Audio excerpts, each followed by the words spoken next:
Sua esposa, família, Reginaldo, a Lúcia, pessoas que eu conheço há muito tempo, São Antônio Bispo, saudosa Paulina. Paulina fez parte do Ministério de Louvor comigo, irmãos, só para você ter ideia. Só que eu tenho só 25 anos. Aliás, perdão, deixa eu não mentir tanto. Eu tenho 36 anos. 36 anos que eu nasci de novo. Aleluia. Eu sou uma nova criação, uma nova criatura. Aleluia. Um novo homem para a glória de Deus. Em 1989, nós fomos para a igreja sede, eu, Geraldo, Paulo, Alexandre. Foi uma época, assim, irmãos, de muito avivamento. O avivamento estava livre em todas as regiões. Não era só na nossa igreja. Deus levantou uma mocidade forte naquela época. A igreja cresceu muitíssimo, precisou quebrar a parede e se tornar aquela sede anterior na Washington Luiz 223. Ainda lembro do número, 233, né? 233. Está gravando, né? Depois faz o corte aí, 200. Né? E eu quero louvar a Deus, porque quem me convidou, eu não sei nem se está firme o Senhor. Damião, o nome dele. Não sei se é Lúcio, se é Reginaldo lembra. Damião. Eu estava dentro de um boteco jogando cacheta. Eu era muito viciado em cacheta. Trabalhava numa padaria na Marcos Figueira chamada Três Aldeias. Ali, quando eu recebia o meu salário, eu gastava o meu salário. Não gastava com bebida, não gastava com cigarro, mas gastava com jogos. Eu era muito viciado em qualquer tipo de jogo. Tinha um desejo muito grande no meu coração de conhecer um cassino. Nessa época, 16, 17 anos, enfiado dentro de boteco. Não sou eu como o pastor Paulo, que vocês conhecem. Hoje meu concunhado, casado com a irmã Lília. O Damião foi até esse local e me convidou para estar no culto. Possivelmente era o culto dos jovens, na época. Francisco, possivelmente era o presidente da mocidade. Francisco, que tinha um polo um caroço aqui, depois ele retirou, se tornou pastor em outros locais. Contando meu testemunho aqui breve, irmãos, vai ficar tranquilo que eu vou só chegar até meia-noite. O Vando já combinou comigo aqui, aí a gente já agradece no jeito. Mas é para falar o que Deus faz por meio do Evangelho na vida de uma pessoa. O que essa jovem veio fazer aqui é um ato, eu não estou querendo lisonjear o ato dela, mas é um ato de coragem, de reconhecer que falhou, não é isso?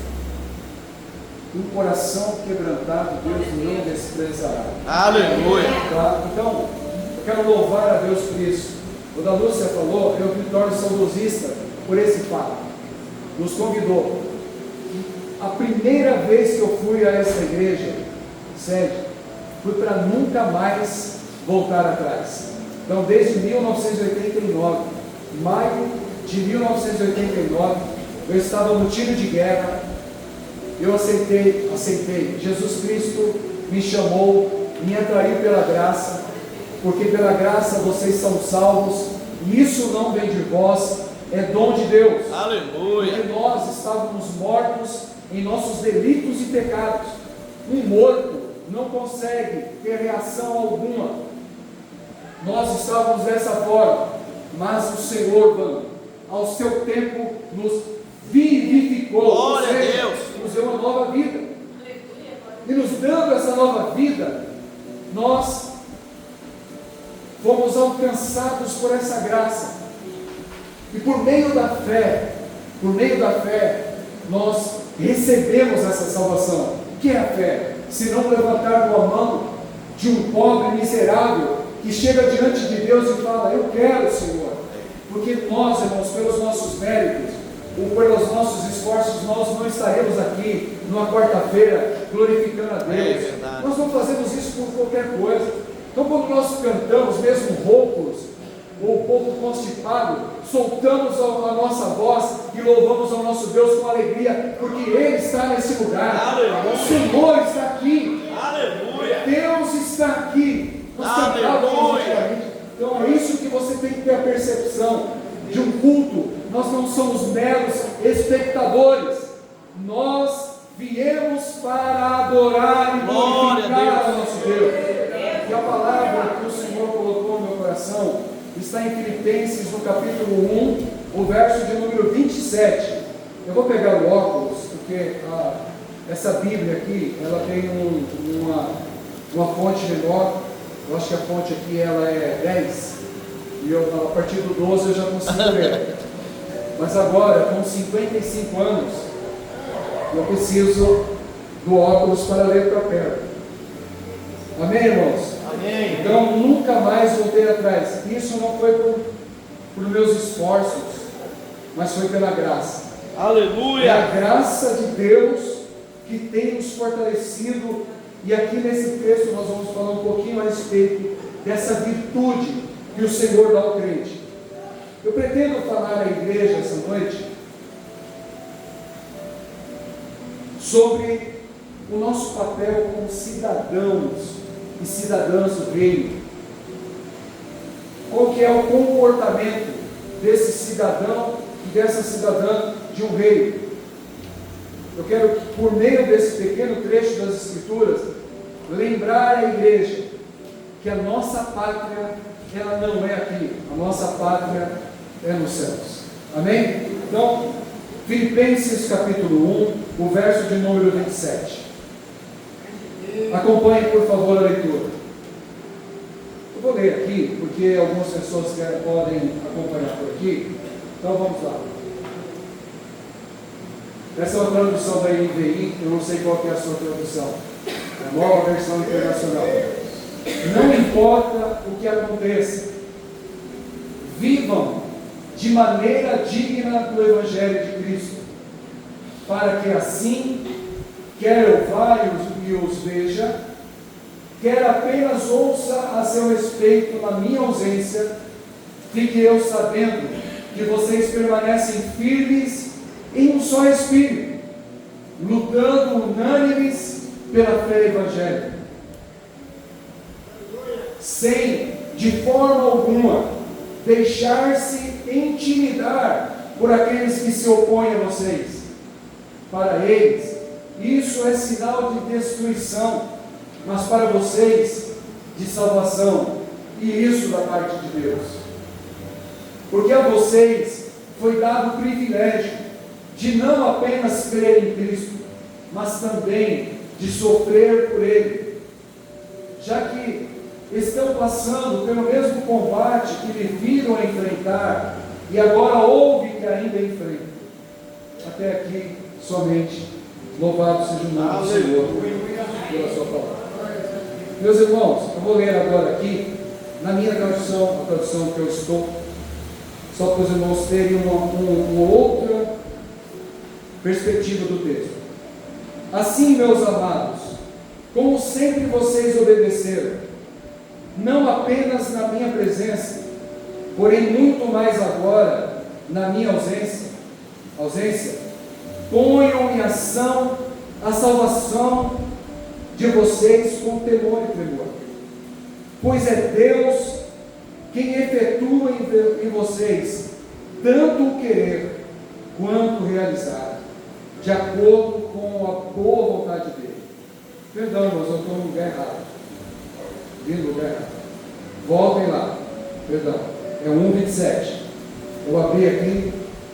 Não importa o que aconteça, exerçam a sua cidadania de maneira digna do Evangelho de Cristo, para que assim, quer eu vá e os veja, quer apenas ouça o seu respeito em minha ausência, fique eu sabendo que vocês permanecem firmes num só espírito, lutando unânimes pela fé evangélica, sem de forma alguma deixar-se intimidar por aqueles que se opõem a vocês.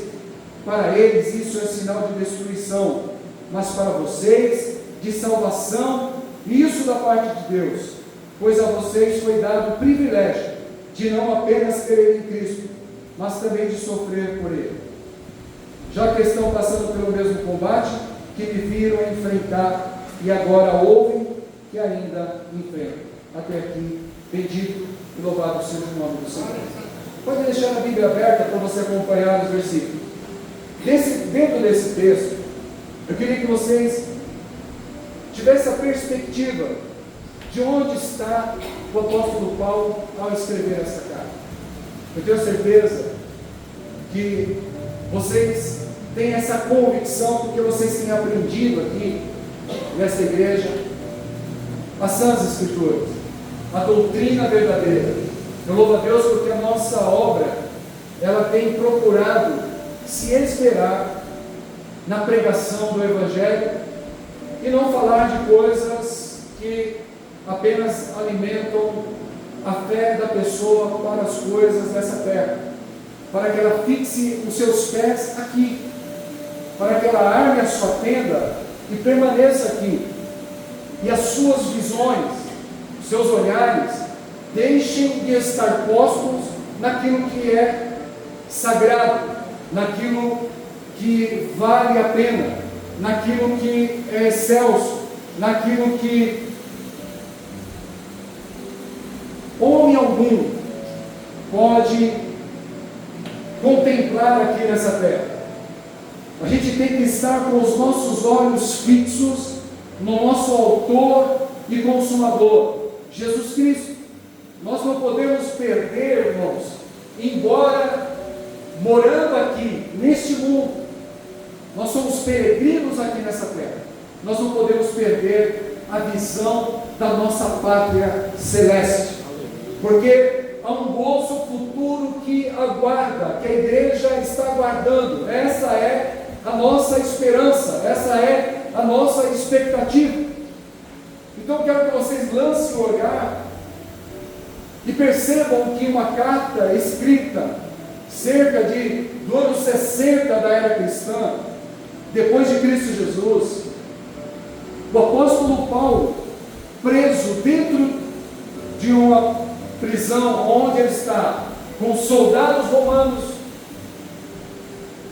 na cidade de Roma, assim diz alguns historiadores, ele recebe notícia da igreja, porque vocês vão ver o seguinte: cuidado quando um pastor, quando um obreiro, quando um líder, quando um professor de escola bíblica dominical, quando um crente idôneo se preocupa com o crescimento e o desenvolvimento do corpo, ele se preocupa com a qualidade do alimento que a igreja vai receber.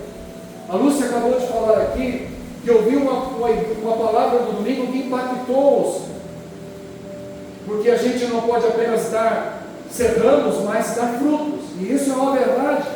A Bíblia fala que nós temos que dar frutos, produzir frutos, e nós precisamos ter essa percepção que quando o apóstolo prega, ele entrega essa carta, ele está recebendo notícias da igreja.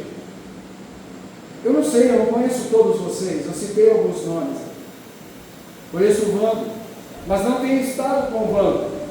Nós nos encontramos raramente nas nossas reuniões pastorais. Domingo agora próximo nós temos o café de pastores na sede, e os obreiros já estão convidados para estar lá. E nessas ocasiões, quando nós nos reunimos, um pastor começa a conversar com o outro, e começa a relatar, não fofocar, mas relatar como está o estado de saúde da igreja, como que a igreja está se comportando.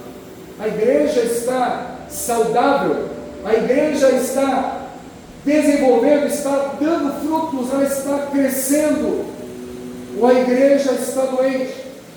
Então a preocupação dos pastores, daqueles que o Senhor levantou, não apenas por um cargo especificamente, essas pessoas, elas são levantadas por Deus para olhar e dar conta do rebanho. É isso que diz as Escrituras, que nós vamos dar conta do rebanho, daquilo que o Senhor colocou em nossas mãos. Por outro lado, a igreja tem o dever de servir bem a esses homens, porque esses homens, aí eu uso aqui o banco, eles vão exercer o seu ministério para zelar da saúde da igreja. Quando eu falo saúde, eu falo da saúde espiritual, do nosso conhecimento de Deus, porque para nós nos apresentarmos ao Senhor, irmãos, para nós prestarmos culto a Deus, é necessário que nós estejamos saudáveis espiritualmente, conhecendo as Escrituras para nos apresentar ao Senhor, para apresentar ao Senhor um culto racional, um culto espiritual.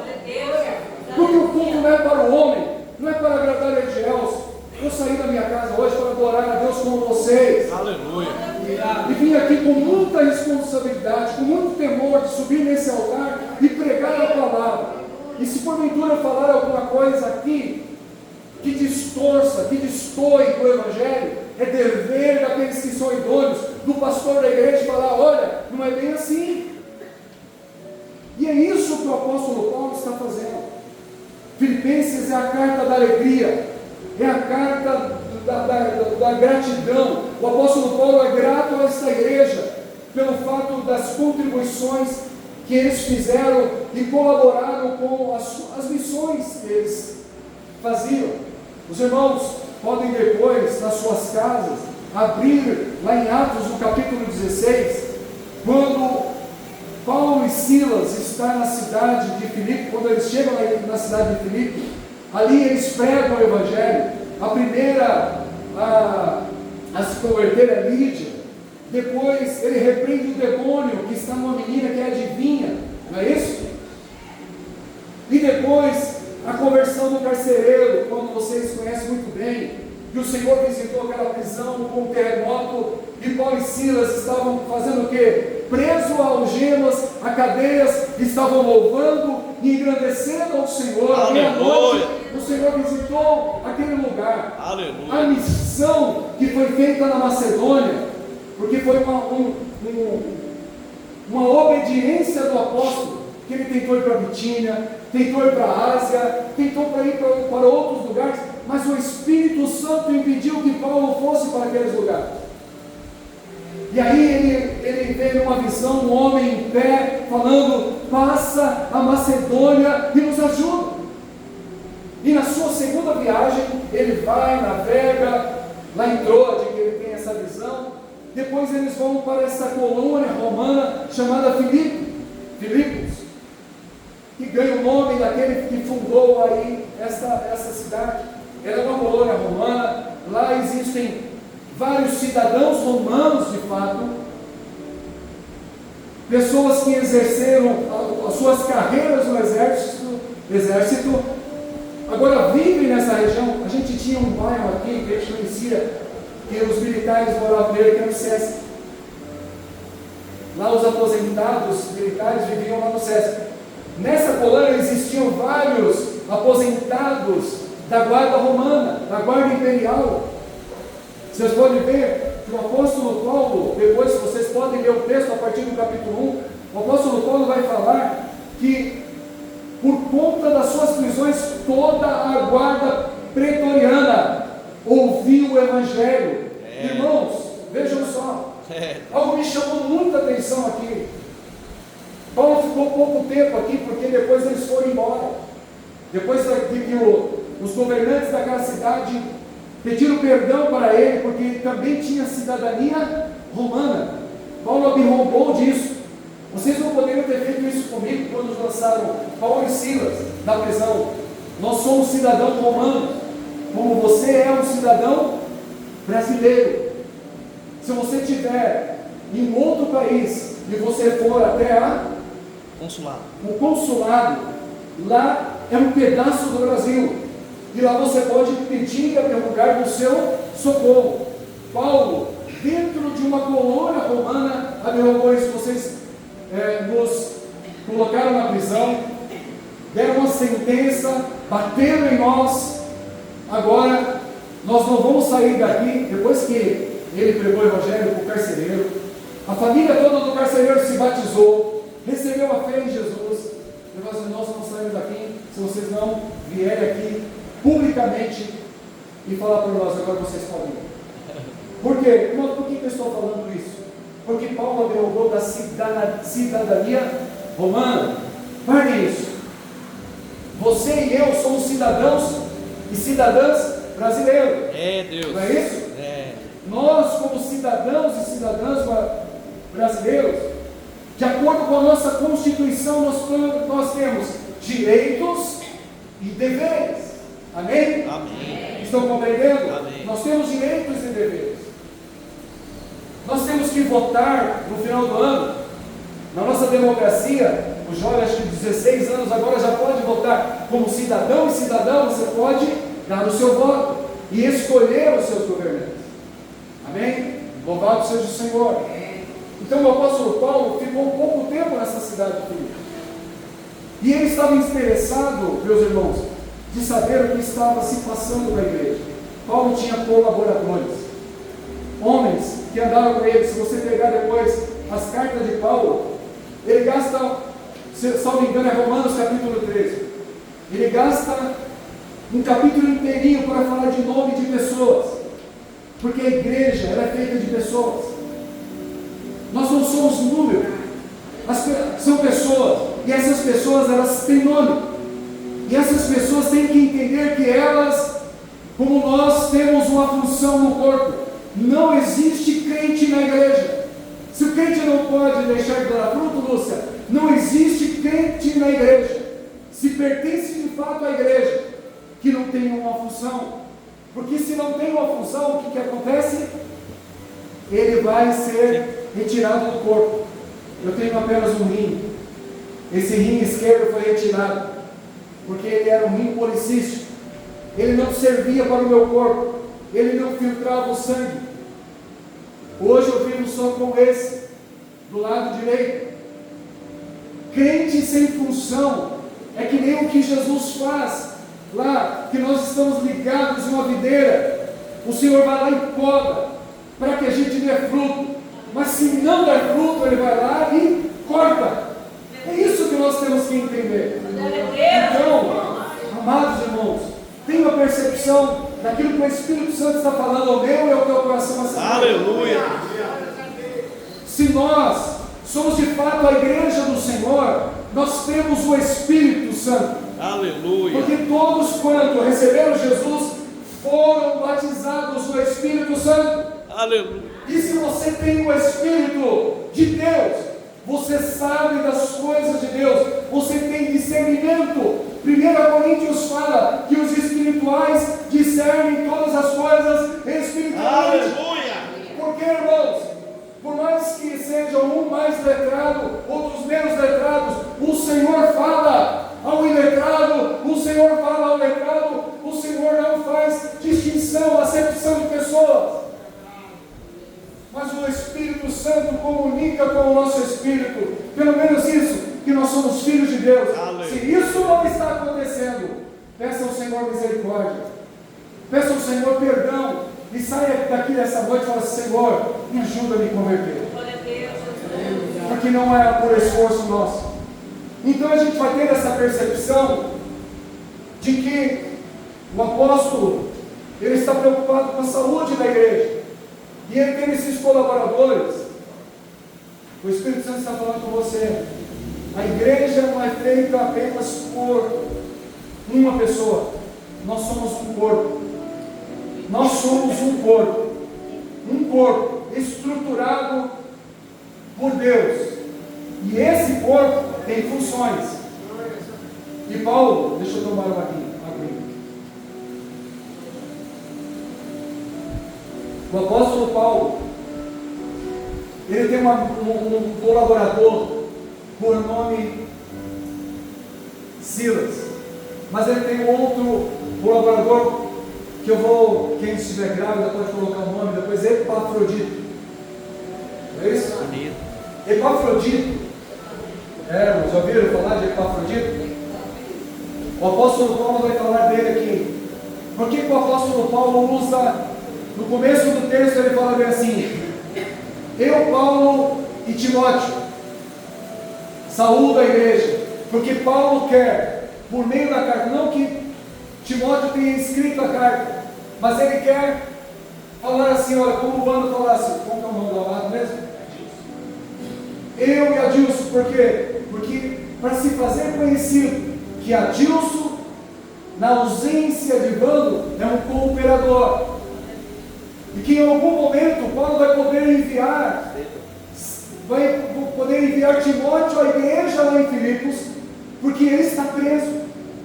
Os versos que nós lemos anteriormente, o verso 27 e 30, Paulo vai falar assim, olha, quer eu vá ou não vá, não é isso? Porque o desejo do coração de Paulo é que ele recebesse uma sentença de liberdade. Ele aguardava isso, mas entregava isso na mão do Senhor, porque para o apóstolo Paulo, irmãos, o morrer era ganho, mas o permanecer na carne, vejam só o que o apóstolo Paulo fala, o permanecer na carne, vivo, se produzisse fruto, se ajudasse a igreja, então ele ficaria mais tempo na igreja. Sabe o que é isso? É saber que a sua vida tem um propósito, que você não nasceu apenas para ser mais um ou mais uma. Deus tem um propósito específico na vida de cada um, e não é a revelação que eu vou te dar, é você que vai buscar por meio das Escrituras qual é a vocação pela qual você foi chamado. Então, amados irmãos, vocês estão me entendendo? Aleluia. Precisamos ter essa compreensão.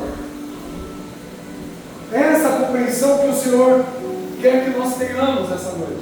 O apóstolo Paulo está ciente disso, que em algum momento ele precisa enviar um dos colaboradores, se ele não puder estar presente, porque ele, normalmente, você pode ler no livro de Atos depois, todas as vezes que ele ia uma missão, ele falava para Barnabé, vamos voltar às igrejas para ver como elas estão. Esse dever nosso como pastores do campo de Suzano, se não visitarmos, orarmos pela igreja, porque o apóstolo Paulo também vai falar aqui, que em todas as suas orações, ele lembrava desses irmãos e com louvor, ele tinha empatia com essas pessoas. Pode ler depois. Ele tinha um amor muito grande por essa igreja, mas ele também sabia que dentro da igreja havia problemas. Você pode ver que a oração que Paulo fala, não é a oração que a gente faz às vezes, irmão. O apóstolo Paulo faz petições pelos crentes. Veja uma oração que ele faz. Ele faz petições, mas dentro dessas petições, ele já coloca elementos que a igreja está precisando. Vocês vão ver lá nos versículos anteriores, salvo engano, 10, 11, ele vai falar assim, a petição que o apóstolo Paulo faz, que esses crentes cresçam em, o amor deles se desenvolva, cresça em todo conhecimento e percepção. O apóstolo Paulo está dizendo que o amor pode ser aumentado. E por que ele está falando isso? Tem algum propósito. A igreja tinha algumas pessoas dentro do corpo que poderiam trazer ruptura àquele corpo. Vocês podem ver depois, lá no capítulo 4, quando ele vai falar a respeito de Evódia e Sinti. São duas mulheres da igreja que trabalham, mas elas estão em divisão, e ele orienta aos obreiros lá para que cuidem dessas mulheres, para que elas voltem a comunhão. Então a oração de Paulo é uma oração com propósito. E aí, irmãos, ele vai falar aqui a partir do verso 27, isso que é muito importante, não vou demorar. Não importa o que aconteça, exerçam, aqui que alguns textos vai falar assim, vivam de modo digno do Evangelho. Algumas traduções vai falar dessa forma, vivam de modo digno do Evangelho. O que é viver de modo digno do Evangelho? O que o apóstolo Paulo está falando aqui, exerçam a vossa cidadania de modo digno.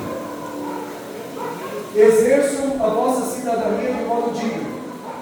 Paulo sabe que também esses irmãos estão dentro dessa colônia e eles têm a cidadania romana. Mas o apóstolo Paulo, como se estivesse com o dedo em riste o que ele está falando, que em primeiro lugar, antes de eles serem cidadãos romanos, eles são cidadãos do reino de Deus. Aleluia. O reino de Deus tem uma ética. O reino de Deus tem uma ética. Por exemplo, a ética do reino de Deus, quando falava, ame os vossos amigos e aborreça os vossos inimigos, a ética do reino de Deus diz, ame também os vossos inimigos. Ame aquele que você não se dá bem. Procure amar aquele que você fala assim, olha, eu não vou muito com a cara desse camarada aí, dessa mulher aí. Ame a esse que te traz aborrecimento. Essa é a ética do reino. Aí você pode ler lá o Sermão da Montanha e você vai verificar, amados irmãos, qual que é a ética, qual que é a postura que o Senhor exige dos cidadãos do reino. Não é qualquer coisa. E esse cidadão do reino, o que é mais importante enfatizar aqui, que eles, da forma que eles são no culto, cantando, tocando, pregando a palavra, eles devem ser também lá fora. E isso mexe conosco. Isso coloca a gente na parede. Nós não colocamos Deus na parede, mas coloca a gente na parede. Porque o que nós somos aqui, como cidadãos do reino, nós também temos que ser lá fora. Nos nossos relacionamentos com os amigos. Tem pessoas que, infelizmente, na igreja parecem crentes, mas lá fora, infelizmente, lá fora, elas não deixam brilhar a sua luz, não deixam o sal salgar. Nós somos luz do mundo e sal dessa terra. Nós somos aqueles que devem fazer a diferença onde nós estamos. Quando um crente chega, as piadas pornográficas param. Quando um crente está nas redes sociais, ele não cuida da vida alheia, mas ele manda palavras de incentivo, de comunhão, de crescimento. Quando ele entra no WhatsApp, ele não vai falar do cabelo da irmã, do sapato do irmão, ele não vai falar do jeito do pregador, não. Ele vai falar, como a Lúcia falou aqui, Deus falou conosco. E o apóstolo Paulo fala que eles devem viver de modo digno do Evangelho. Irmãos, nossa vocação é para ser santos. Santos. Nós não somos santos no sentido pejorativo da palavra, que devemos ser adorados, mas porque nós somos separados, eu e você, nós somos separados, santo, separado, como os objetos lá no tabernáculo, no templo, eram separados para o louvor da glória de Deus. Os levitas eram separados, os sacerdotes eram separados, o povo também era separado para ser santo. Deus escolheu um povo para ser santo. Então, a nossa posição nessa terra, como cidadãos e cidadãs, que também somos brasileiros, em primeiro lugar, nós somos cidadãos do reino dos céus. Nós nascemos do alto, nós nascemos de novo. É um dos aspectos da salvação, a regeneração. Se você não nascer de novo, Nicodemos, você não pode ver o reino de Deus. E se nós não nascemos de novo, se nós não somos uma nova criatura, nós não podemos ver o reino de Deus, irmãos. Nós não podemos ver o reino de Deus. É uma loucura. Mas essa palavra é para mim, porque a gente fica aqui, né? A gente fica pensando assim, pregador está apontando o dedo para a igreja. Não. Essa palavra diz respeito à saúde minha, à saúde do corpo. E o apóstolo Paulo vai falar o seguinte: 3 coisas, 3 virtudes que são necessárias nesse momento, para que esses homens, essas mulheres, essa igreja em Filipe sejam verdadeiros cidadãos do reino. Vamos lá. A primeira, irmãos, a primeira parte, já li aqui com vocês o verso A, para que assim quer louvar, quer apenas ouça a seu respeito, em minha ausência eu fiz saber que vocês permanecem firmes em um só espírito. A primeira virtude que a igreja deve praticar e zelar é a comunhão, a unidade do corpo. Não somos nós que promovemos a unidade, nós a mantemos por meio da oração, por meio das Santas Escrituras. A Bíblia fala que nós devemos manter, se esforçar para manter essa unidade pelo Espírito, pelo elo do Espírito Santo. O elo do Espírito Santo nada mais é que o amor. Irmãos e irmãs, o amor é a força motriz que move a igreja. A igreja pode ter dons como a igreja em Corinto, mas ser uma bagunça. A igreja pode ter todos os dons, mas se ela não exercer os dons, não para aparecer, não para ser um espetáculo, mas saber que um depende do outro, que nós vivemos uma interdependência, como a gente cantava antigamente, os hinos que os jovens não gostam mais. Eu preciso de você, você precisa de mim, nós precisamos de Cristo até o fim. Não é isso que a gente cantava? Porque a gente vive uma interdependência, nós somos um corpo, e o amor é a força motriz que move essa igreja. Que o Espírito Santo essa noite promova isso em nosso coração. Se o pedido de Paulo é para que a igreja lá em Filipe cresça, que o amor deles aumente em conhecimento, porque em conhecimento e toda percepção, irmãos, porque quando a gente ama e tem o conhecimento, a gente sabe lidar com as pessoas, a gente sabe aonde vai investir, aonde nós vamos fazer as nossas doações, nós não vamos fazer arbitrariamente. Então a igreja que cresce dessa forma, unida. O que o apóstolo Paulo está fazendo aqui, falando o seguinte: igreja, façam fileiras, porque na cabeça de Paulo sempre há essa noção de luta, de batalha. Vejam lá Efésios capítulo 6. Façam fileiras como os soldados ficavam, enfileirados um do lado do outro. Porque, irmãos, porque ninguém vence e luta sozinho. Ninguém aqui pode ser uma ilha. Nós precisamos orar uns pelos outros, como o irmão Antônio cantou aqui.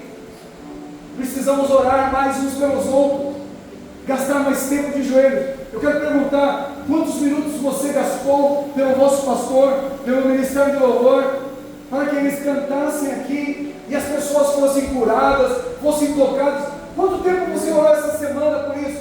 Responda ao Espírito Santo de Deus. Uma igreja que está se fortalecendo em unidade. Paulo fala sobre essa unidade do Espírito. Unam-se, irmãos.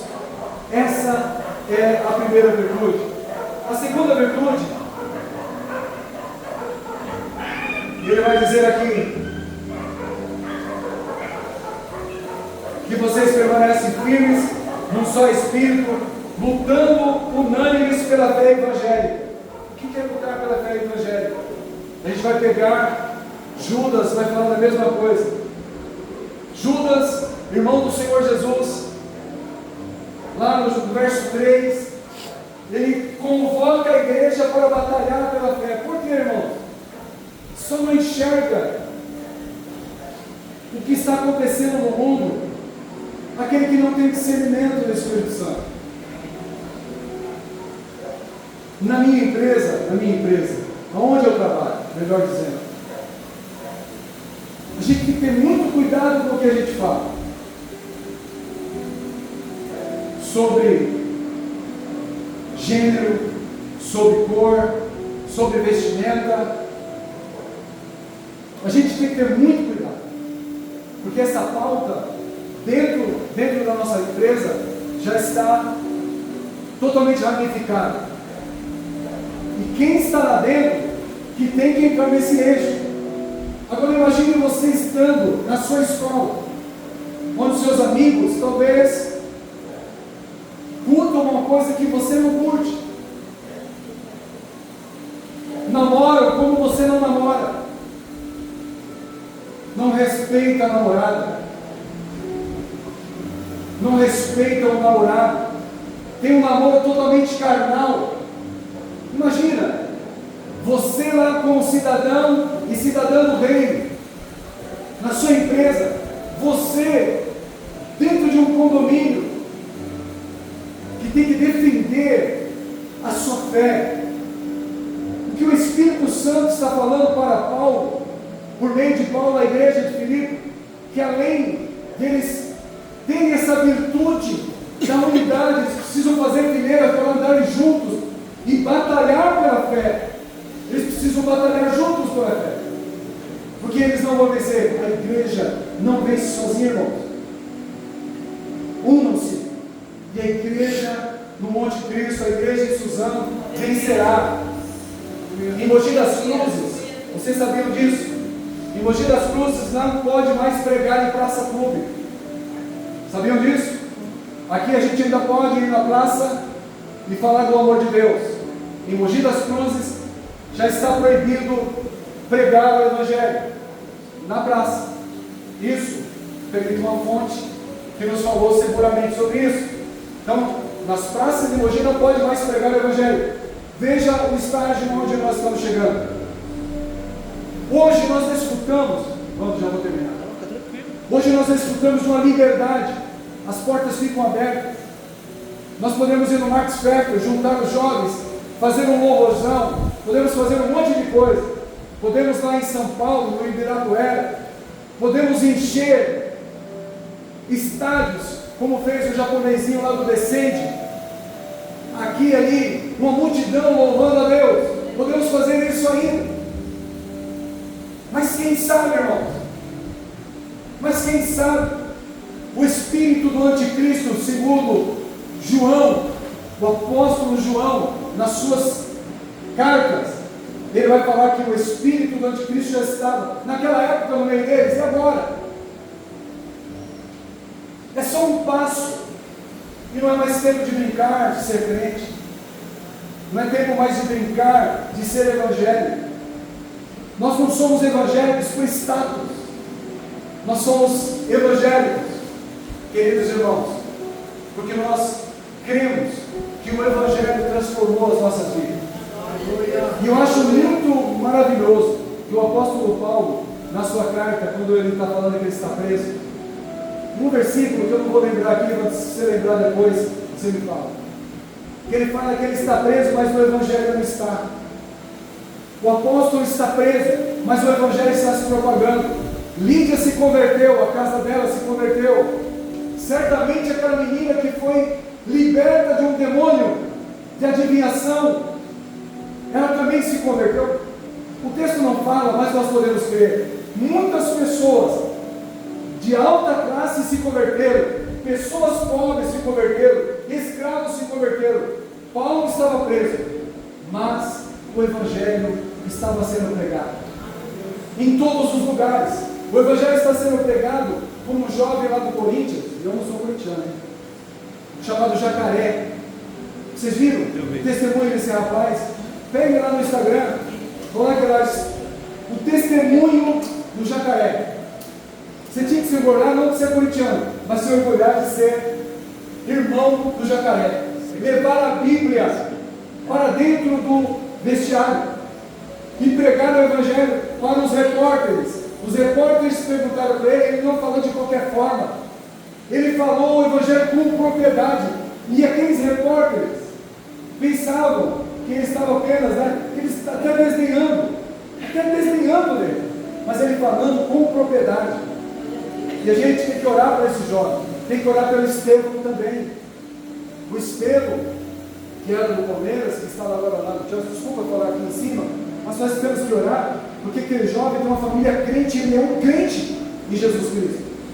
Ele tem demonstrado isso, que a fama não corrompe o coração dele, que os nossos valores, irmãos, não estão aqui, o nosso tesouro não está aqui nessa terra, o nosso tesouro está nos céus.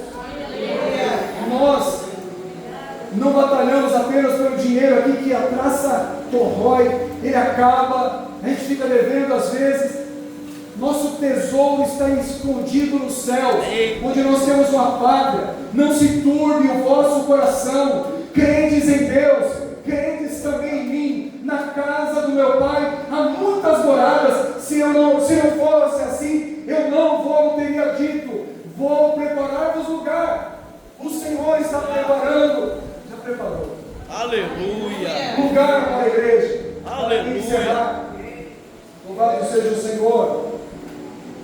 Sem de forma alguma deixar-se intimidar por aqueles que se opõem a vocês. Os jovens cantaram aqui. O que vocês cantaram aqui? Não vou temer, é isso? Não temerei, não temerei. Era isso? Você lembra? Um dos versos do hino fala que você não vai temer. Mais ou menos assim. Eu quero perguntar: será que você, não os jovens que cantaram, mas nós, eu, pastor, aqui ó, dedo virado para mim, 5 dedos para mim. Será que eu não vou temer mesmo? Porque a gente fala da boca para fora muitas coisas, a gente faz voto de tolo. A palavra de Deus lá em Eclesiastes, no capítulo 5, fala que a gente tem que guardar o pé ao entrar na casa do Senhor, para a gente não ser precipitado e não fazer votos. Porque tem pessoas que fazem votos, irmãos, e falam assim: mas hoje já não existe mais voto. Sim, existe. Não como naquela época, que os votos naquela época tinham que ser pagos mesmo. Se a pessoa não pagasse o voto, ela tinha uma sentença para ela. Temos que fazer os votos. Eu estou fazendo votos aqui agora. Não tem.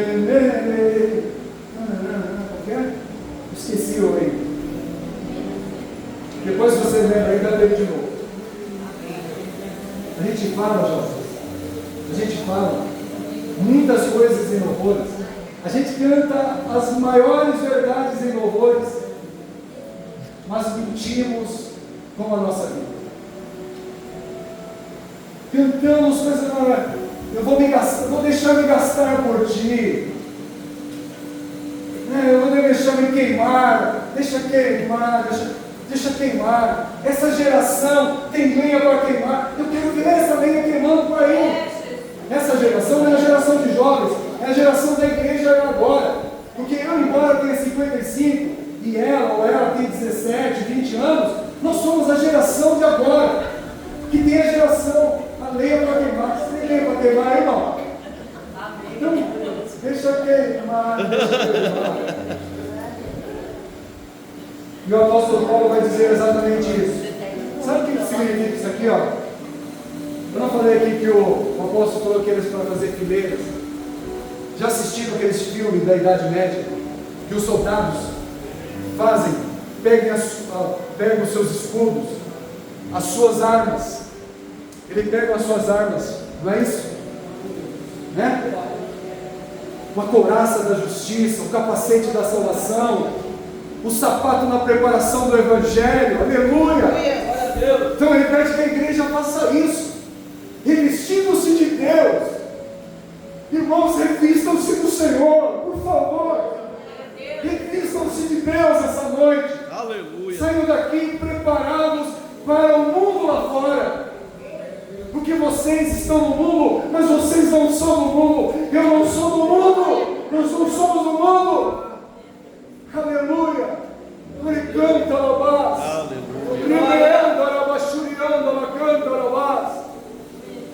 Que o Senhor, Ele avive a sua igreja, a sua obra no meio do século. Entendamos isso. Você pode ser pego de surpresa. A Bíblia diz: aquele que está em pé, cuidado, ore, para que não caia. Você pode cair a qualquer momento. Homens maravilhosos caíram. Homens de Deus caíram, usados por Deus, cheios do Espírito Santo, que a gente julgava, cheios do Espírito Santo, caíram. Quem somos nós para dizer, eu não caio, eu sou um super-homem, eu sou uma super-mulher? Nós devemos fazer o seguinte, fazer fileiras. E fazendo fileiras, lembram que nessa Idade Média, de os cavaleiros, como o apóstolo Paulo fala aqui, olha, não se assuste por nada. É como aquele cavalo que se assusta. Sabe quando o cavalo se assusta, o que ele faz? Meu amigo, ele sai pulando, derruba tudo, derruba aquele que está sentado em cima, tira tudo, coloca tudo em desordem. Se a igreja tiver temor, ela ficará em desordem. Se a igreja titubear, ficar temerosa pelos fatos que estão acontecendo aí fora, ela ficará em desordem. O pastor vai ficar, meu Deus, cadê o povo? A igreja vai, cadê o pastor? O que nós vamos fazer? Nós vamos abrir a igreja ou não vamos abrir? É isso, irmão. Eu já estou falando e aplicando, porque senão ainda não vai dar tempo. Tá? E por último já. Olha na hora. Ó, para que ninguém se intimide. Então o apóstolo Paulo falou que vocês devem permanecer firmes em um só espírito, em uma só alma, lutando pela fé evangélica. Um só propósito. Não temer o que está por vir. Ouçam isso. É profecia da palavra, não sou eu que estou falando. Não temam o que está por vir. Porque, por último, a virtude que o apóstolo Paulo vai falar. Eu vou pular esse versículo 28, a parte B do versículo 28, porque aqui é um parêntese para dizer o seguinte, que eles zombam da sua fé, e eles pensam que você está se perdendo, mas na verdade, quem está se perdendo é eles. O que é motivo de perdição para eles, para nós é de salvação. Você acredita que você é um salvo em Cristo? Aleluia. Se você não acredita, você está que nem eles. Eles estão reservados para a condenação. E aí, por último, lá no verso de número 29, pois a vocês foi dado o privilégio de não apenas crer em Cristo, mas também de sofrer por Ele. Eu termino aqui para dizer o seguinte, o que o apóstolo está dizendo? Vocês não receberam a graça, vocês não receberam a graça apenas para crer em Cristo, vocês receberam a graça para sofrer por Ele, porque se nós sofremos com Ele também nós triunfaremos. Aleluia. O que o apóstolo Paulo está falando aqui, irmão? É a mesma coisa que ele fala lá, quando ele está orando, está doente, alguns vão falar, ninguém sabe qual que é a doença de Paulo, mas ele fala assim, toma água que a baba já...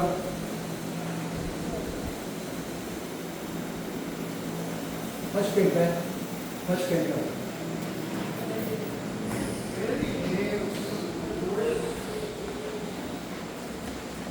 Entendam isso, uma virtude que a igreja tem para ser um cidadão e cidadã do reino, estar firme, unidos em uma só fé, em um só espírito, no mesmo propósito, amém?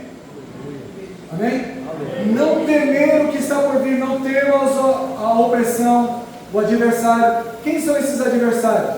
Os primeiros adversários são os que moram aos arredores dos crentes. Depois do capítulo 3, ele vai falar de outros adversários, que não é o caso aqui hoje.